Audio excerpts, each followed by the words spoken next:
नाबालिग के साथ दुष्कर्म करने वाले आरोपी को ताउम्र जेल में रहना होगा। पॉक्सो कोर्ट संख्या 1 के न्यायाधीश ने सुनाया फैसला। आरोपी ने नाबालिग को अहमदाबाद ले जाकर किया था दुष्कर्म। मसूदा थाने का है मामला। आरोपी भूपेंद्र उर्फ बंटी के खिलाफ 20 गवाह 25 दस्तावेज प्रस्तुत।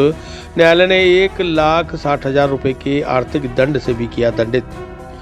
नाबालिग लड़की के साथ दबाव बनाकर जबरन शारीरिक संबंध बनाने वाले आरोपी को बुधवार को पॉक्सो कोर्ट संख्या 1 के न्यायाधीश ने शेष प्राकृतिक जीवन जेल में गुजारने की सजा के साथ 1,60,000 रुपए के अर्थदंड से दंडित किया है।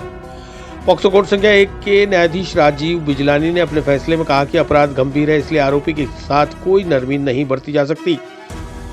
पॉक्सो कोर्ट संख्या 1 के विशिष्ट लोक अभियोजक रूपेंद्र कुमार परिहार ने प्रकरण की जानकारी देते हुए बताया कि वर्ष 2022 में मसूदा थाना अंतर्गत 10 वर्षीय बालिका को आरोपी भूपेंद्र उर्फ बंटी और उसकी पत्नी पीड़िता को जबरन अपने साथ ले गए और अहमदाबाद ले जाकर उसके साथ दुष्कर्म किया।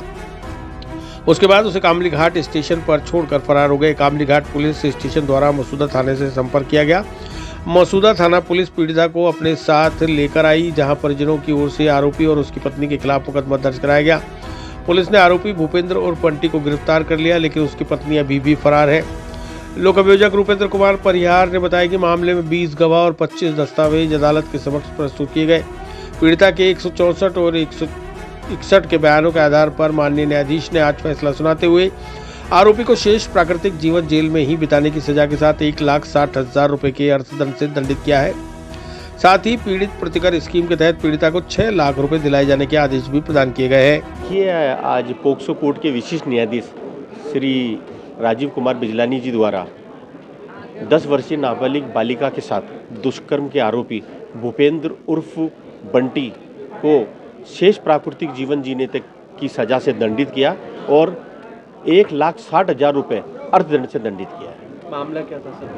परिवादी ने 3/10/2022 को पुलिस थाना मसूदा में एक रिपोर्ट इस आशय की दर्ज कराई थी कि उसकी नाबालिग 10 वर्षीय बालिका दिन में लगभग 2 बजे घर के पास जंगल में शौच करने के लिए गई थी। वहाँ पर से लौट कर नहीं आई और गांव में उसको तलाश किया तो पता पड़ा, उसकी जानकारी में आया कि गांव में रहने वाले व्यक्ति जिसके यहाँ पर भूपेंद्र बंटी व उसकी पत्नी मैना आए थे, वो दोनों भी यहाँ से गायब हैं। उनके विरुद्ध रिपोर्ट दी, पुलिस ने जांच करी और जांच की मुकदमा दर्ज किया और आरोपी और गण पीड़िता को कामली घाट पर 7/10/2022 को छोड़कर चले गए।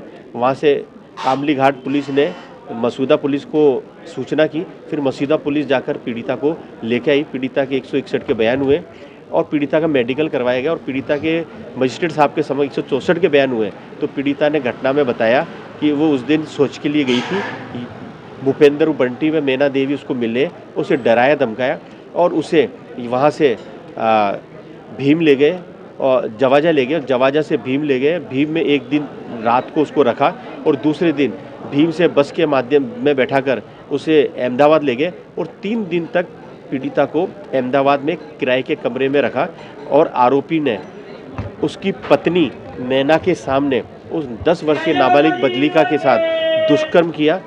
ये पीड़िता ने अपने बयानों में बताया, जिस पर पुलिस ने माननीय न्यायालय के समक्ष आरोप पत्र पेश किया। दोनों के विरुद्ध माननीय न्यायालय द्वारा आरोप लगाया गया और अभियोजन पक्ष की ओर से प्रकरण में 25 गवाह 20 गवाह और 25 दस्तावेज प्रदर्शित कराए गए, जिस पर माननीय न्यायालय ने विश्वास कर आरोपी को आज शेष प्राकृतिक जीवन जीने तक की सजा से दंडित किया है। और इस प्रकरण में जो उसकी पत्नी मैना आरोपी है, जो प्रकरण के बीच में से फरार हो गई, उसके खिलाफ मफरूर कर स्थायी वारंट जारी किया गया है। पीड़िता को माननीय न्यायालय ने प्रतिकर स्कीम के तहत 6 लाख रुपए अलग से पीड़िता को दिलाए जाने के आदेश प्रदान किए। कोई टिप्पणी करी न्यायालय? माननीय न्यायालय ने कहा है कि जिस प्रकार से 10 वर्षीय नाबालिग बालिका को आरोपी द्वारा उसके माता पिता की सहमति के बिना और उनकी विधिक सुरक्षितता से बहला फुसला के भगाकर उसको अहमदाबाद ले जाकर उसका दुष्कर्म किया है, इस प्रकार की घटना एक गंभीर प्रकृति का अपराध है। इससे देश में नाबालिग बच्चों के ऊपर हो रहे अपराध को मद्देनजर रखते हुए उसके प्रति किसी भी प्रकार का नरमी का रूप नहीं अपनाया जा सकता।